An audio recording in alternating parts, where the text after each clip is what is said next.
Understaffed, insufficiently equipped, and inadequately trained. Those are the main conclusions of a report released this week on Capitol Hill security in the aftermath of the January 6th riot. Among the recommendations, adding body cameras, improved intelligence coordination, and increasing the size of the Capitol Hill police force. This comes on the heels of police reform legislation passed by the U.S. House of Representatives called the George Floyd Justice and Policing Act. Well, joining us to explain more is Randy Peterson. Mr. Peterson is senior researcher of the Policing Initiative at the Texas Public Policy Foundation. Randy, thank you for being with us. So first, let's just discuss this report in general. What do you think of retired Army General Honore's recommendations?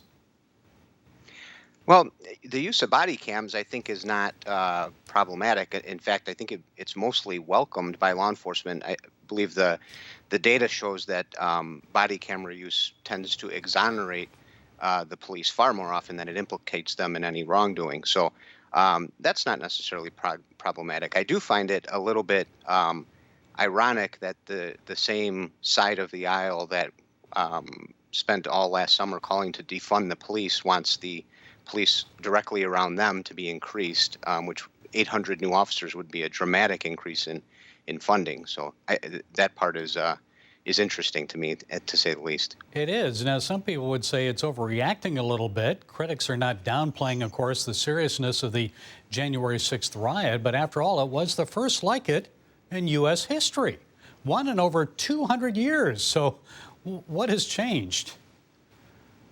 Well, what has changed is that it's opportunistic for one side to point out the rioting on the other side. The left spent almost 8 months to a year ignoring the fact that most of our major cities were on fire.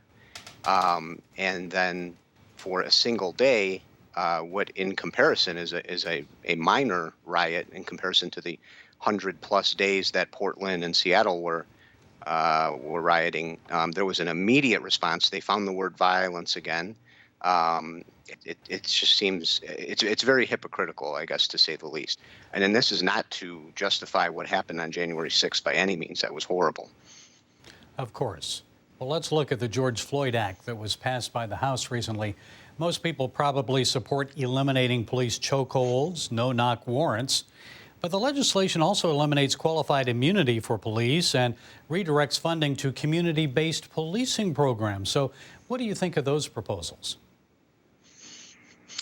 Well, to go to the first point, the public, there is some consensus around banning chokeholds, but what we recognize as chokeholds is, a cutting off of the airway, which no police department trains to do.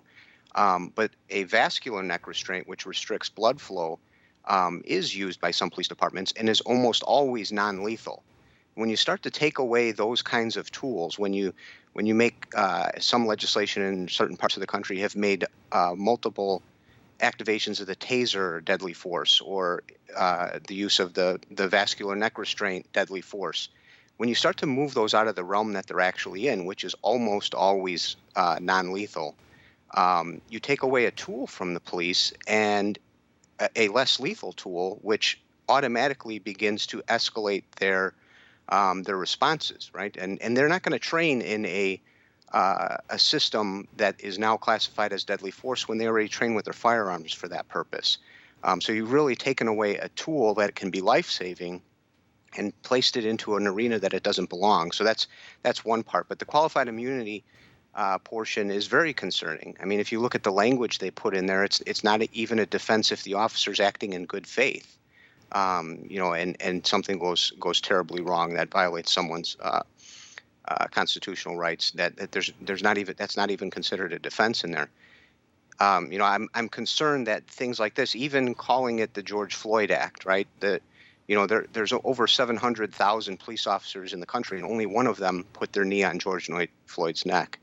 And to cast all of those fine men and women in that same category imagine what you would feel like if we, punished a collective group for the sins of one member.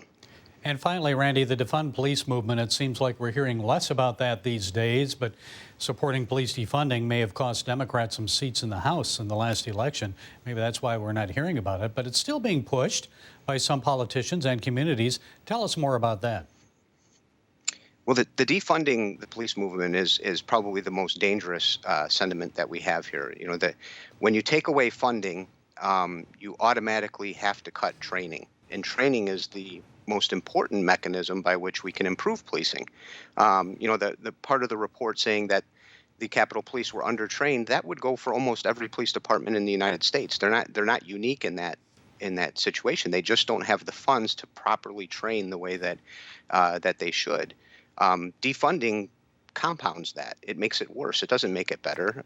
If you're looking to have less bad use of force incidences, ones that go really bad, the worst way you could do that is to take away training from police, and that's what defunding really does. You know, we're going to see, it's going to take a while to find out the effects on the generation of the teachers leaving, you know, an entire generation behind by leaving the classrooms for over a year. We won't know the effects of that for some time. But if the police leave us, we'll see the effects of that tomorrow. Well, it's hard to believe that anyone would want to be a police officer nowadays. Randy Peterson of the Texas Public Policy Foundation, thank you for sharing your insights today. Yes, sir. Thank you.